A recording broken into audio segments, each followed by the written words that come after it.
Hello everyone, welcome to the Tao or the Way of Cybersecurity Part 3.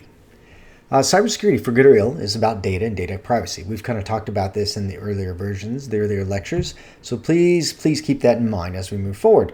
And the securing of systems in relation to data and private communications, all that is cybersecurity by definition, by thought. Now it has its flaws, it has its problems. There's no getting around that. And part of this is because it's new, part of this is because of it's constantly changing.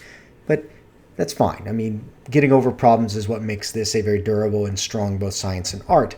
Core to those issues, though, that drive especially division and struggle is the complete lack of some kind of unified taxonomy, a means to logically and consistently, or to use a ISO mantra, repeatedly and sustainably define the elements that make up cybersecurity. And by that I mean a set of terms, of principles, of recommendations, without which we are very much at loss to characterize threats, perform and share analysis, or even perform any kind of compare and contrast between different security implementations. We're just too broadly varied and different in our languages to really succeed at that kind of sharing. And I know in the industry that information sharing is a huge push, but to be effective, you have to have a unified language. In fact, any path of cybersecurity to achieve any kind of goals in it must at some point define as objectively and as completely as possible a language of description. There is no science that really exists well without it. And to see cybersecurity as a strong science, it needs that language. Additionally, any path to cybersecurity has to contain one or more goals that constitute some kind of achievement. We all say we're in cybersecurity, we work in cybersecurity, we perform cybersecurity, but what does that mean? What is the goal? What is the thing I'm trying to achieve? Because until you define that, you don't know where you're going. It's like anything in life, you absolutely have to define the vision, the goal. Even if it's pie in the sky moon kind of level, you have to define something. And for me personally, that means in my slice of reality, when I think cybersecurity, I define as a goal ideal security. And I want to describe that so that when I'm performing my job, my act of cybersecurity, I know to get to ideal security that its features, characteristics, capabilities look like X. And knowing that, having that goal allows me to iterate and move forward to it. Now, to do that successfully together, not only do we need a unified language, but we have to incorporate lessons from cybersecurity that we've learned. It means divorcing or separating out what I call the marketing madness. That's probably one of the key things that I believe is killing our industry left and right. And by that, I mean very specifically the next generation or buzzword gotchas from the dialogue of anything that we talk about. You need to have a linguistic exchange in which we talk about cybersecurity concepts, topics, philosophies, and goals versus trying to peddle one technology or name of technology or name of device or something else that is just cluttering up the language. Things like SIM are important because as a concept, they convey both a process, a technology, a product, a capability.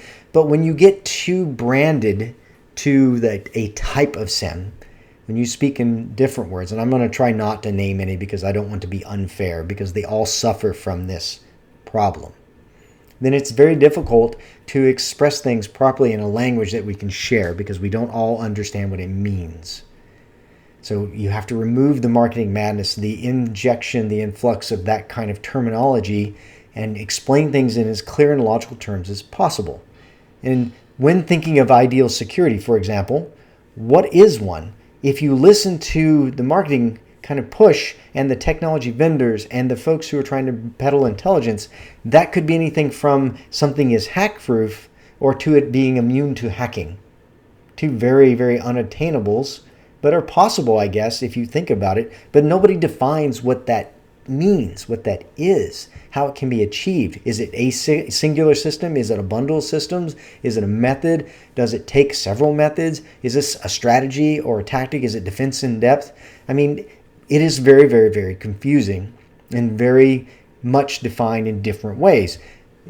I get frustrated with the technology manufacturers and idea evangelists the most because they espouse so strongly that it must be their product, their technology, their approach, their way of doing things that is altogether going to solve all the world's problems. Or even if they're just going to say, no, it makes a difference, and they press down anything or any other kind of dialogue, that becomes non-useful to this understanding of what cybersecurity is and how you can actually perform it. And in some ways, I don't believe necessarily either that the old hands, of which I feel like I'm one, have the right answer either. For them, frequently the dialogue is less about technology or some approach and more about a strategy. There's many and ample talks about defense in depth, or if you listen to the identity management side of the house, it's something there in the way they do business, or it's secure design, or it's something like Stride or Dread or least privilege. Oh, MFA is going to solve it. It just goes on and on and on. The real fact is, as I've mentioned many times, no one thing saves the day. No one thing is the correct answer. Success in cybersecurity is absolutely none of those things. It's no single thing. Cybersecurity has no silver bullet, no magic beans, no holy trees, no yellow brick roads. It's not software, it's not hardware, it's not technology or gifted technology. At least not alone. Definitely not by anything. Nothing stands by itself as an answer. In fact, I'm not 100% bought in that there is 100% an answer. There's definitely things that you can temporarily achieve, and I think a ideal level of security is one of those things you can definitely temporarily achieve, lose, and then regain, and constantly be in a cycle with, because I think that's the only realistic view of being secure that's possible. Which is kind of why I get down to the whole one, there's no one thing. It very much frustrates me. But you need an ideal, definitely. That's why I brought up ideal security, for that area where you could get to a point where you're not able to be damaged or hacked or taken advantage of. Even if you can't maintain that, perpetually, the idea would you'd be cyclic with that. You know you're going to fall, so you prepare for it. You take into account things that as you make changes and you perform business, that you adjust your security to compensate for that, to try to achieve ideal levels. And when you fall back from that, which you will, you then objectively look at things and readjust.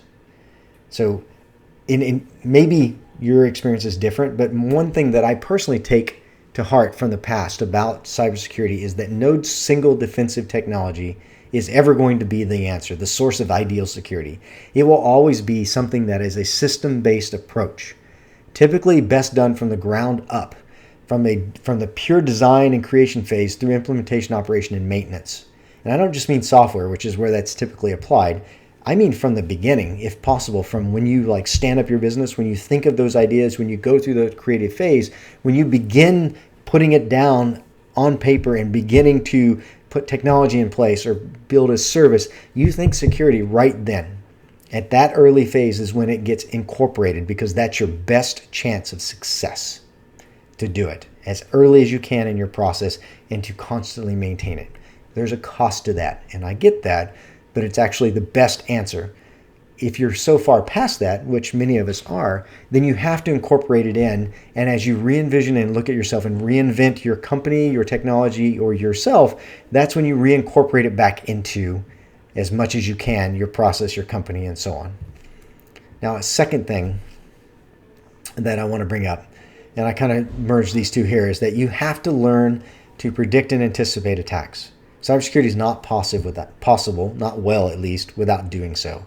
You absolutely have to respond as actively as you can, because a passive response to security means that you're always going to be behind. You're always going to be in a reactive mode versus a proactive mode. You're always going to be after the attack. A very important term in our industry, after the attack. You will get hit, you will lose data, you'll get hacked, you'll get thrown offline, you'll get whatever if you're always waiting to respond. It's only when you predict and determine threats and hazards and risks can you take action ahead of them to push them off. You don't wait until you have a bad quarter. You predict that you might have a bad quarter and you put money away for this. That's what we do in our own personal budgets. We look at the future and say, wow, there might be a time where I don't have the same amount of money coming in. Let me plan a little bit for that. Companies should do that frequently, always. When it comes to security, the same thing. Plan for attacks. You know they know that they're going to happen. They might happen. Take the most probable ones and plan for them. Predict when, where, how, what, and then take steps to make sure that it has little or no impact as possible. Now, a third and kind of very core lesson that I want you to take home is that no system, no network, no business, no nothing that survives, lives, breathes, or doesn't live and breathe, it could be, well, it doesn't matter, I can go down this road forever, but anything, no matter how simple or complex, remains untouched by time. Time touches everything and changes everything. The secure system that you might be incredibly proud of today will be an aging wreck in 5 years. You should expect it and incorporate that kind of understanding in your cybersecurity. I stood this network up 10 years ago. You should expect that it has problems. You should expect that there's critical things that have broken. The future, from right now, is so full of smarter attackers, more computational power, and even more spectacular incentives to do good and do wrong. The integration of man-to-machine, the inclusion of constant communication, AR, VR, and other technologies means more and more valuable information will be included in companies' data stores than ever before, and an equal amount of people who are eagerly waiting and have innovative and new ways to get to that data equally and obviously exist. You need to predict that and plan for them. This is why you cannot update things while you're flying. The whole thing about building the plane while you're flying, it sounds wonderful, and you can indeed do business that way, but you will have a massive plane crash at some point in the future if you do not land at some point and properly build in security. You can limp along for quite a long time, but again, at some point you have a wreck in your future. You can see it. It is definite. It's not a maybe. It's just a win. And same thing if you look at security as an afterthought. It doesn't lend well to waiting. You can't wait to update when you're in the field. Like, I'm going to deploy this, and then I'm going to go and build security in. At that point, you're compromised. You're broken. If you survive that, which you may get lucky, and luck is a strength for many companies, you may get lucky for a while. At some point, the attackers will figure it out, and they are very, very savvy. The more you're in the limelight, the faster it'll happen. And at that point, you don't have time to make an upgrade or change or do secure it, whatever it is. Now, at the same time, I want to be fair. I'm saying all this. I'm over here pounding on the wall, standing on my sandbox. I want to be fair. Now, when you design a system, you could do all those things. You could say, look, I am doing predictive analysis. I am using Stride, Dread, and other strategic frameworks to look at what I'm building. I am looking at possible use cases. You could do that. You could tell me back, hey, there are no there are no crystal balls or fortune telling. That's really just going to give it all to me. And you'd be right. To a certain extent, you'd be absolutely right. There's no way to look necessarily at the complex future with its complex technologies and environments that awaits us. But there are things you can do. The same ingenuity that you used to build and design it is the same thing that's going to build the wonder of the future that's going to protect it. And when we use the gray matter we're born with to recognize and comprehend underlying principles, plus a key set of assumptions and analytical results, we can pave the way to being secure from the ground up, from design onward. And we can incorporate it into use cases, not only the threats of now, but the threats of tomorrow.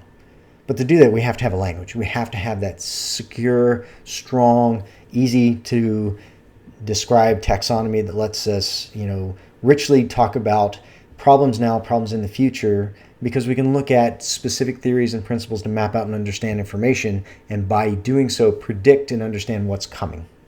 Build assumptions, build predictive models that will tell us that, hey, logically, philosophically, socially, and technically, we can figure out what's coming and what's safe for that information that will be created by it is.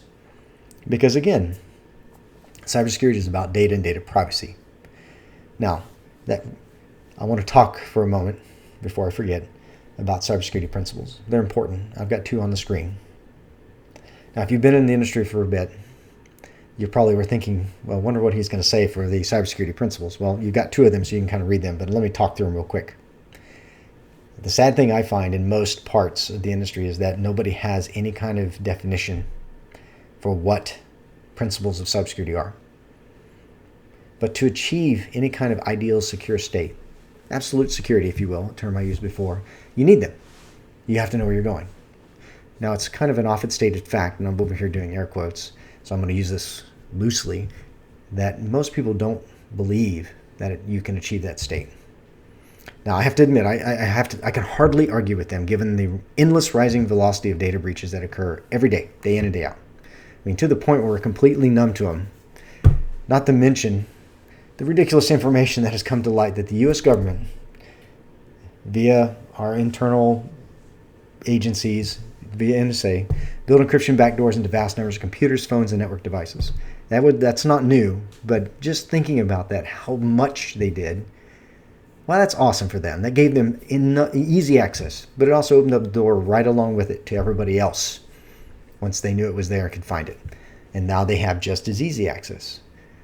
Now that shows a lack of principle to me, a lack of moral fiber, both on the leaders who pushed for it and the computer scientists who willingly, knowingly accepted it, which is why I think principles are critical. You can't have a way or path of cybersecurity without them. You don't have to agree with me. You don't even have to think that these are it. You can have your own principles, but you have to have them. You have to define basic principles in order to reach a goal. So here's mine, because I want to be fair and equal. I will tell you mine. Give me a comment and tell me yours. I'd be interested to find out. So number one, privacy and security should be a fundamental right. Kind of like how we have fundamental rights to live, to breathe, to be happy, to prosper, to fail. Doesn't mean that everything should be a secret. That's nonsense and we all know it. But a respect for privacy should be a hearty principle. You shouldn't push you need to give me all your data, give me all your access keys to data because that's the easy button. It should not be a right by authority, but exercised as defined by a common set of laws we all agree on. We all agree that this is the right timing and place of it. Understanding in some situations by giving access for one thing, we give access to everything.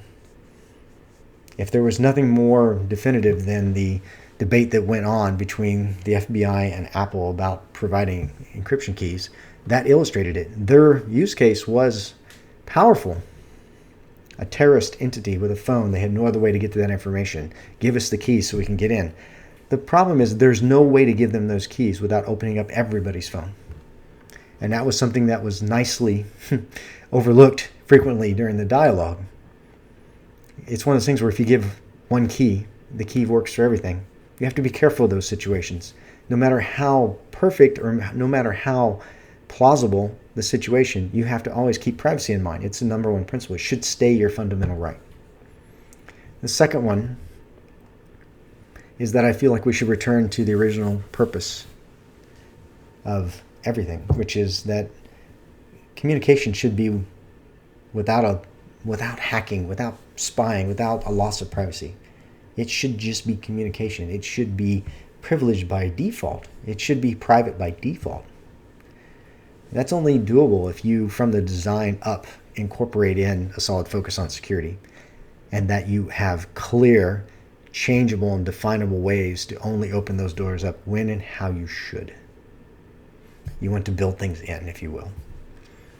A third one is that data should be safe.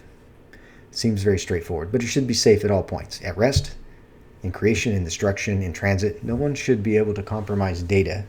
Those are principles that can underlie a goal of ideal security, of ideal cybersecurity. Let me close as a reminder. Cybersecurity is about data and data privacy. And really the only way ahead is to figure out ways to protect it as early in the cycle as possible and as far down the road as possible by setting principles, defining goals, and then figuring out the pathway to get there by having a unified way to talk to each other, to share information, to describe things, and to know when and where you should give and when and where you should be hard-nosed as possible and not to give to keep data secure. Thank you.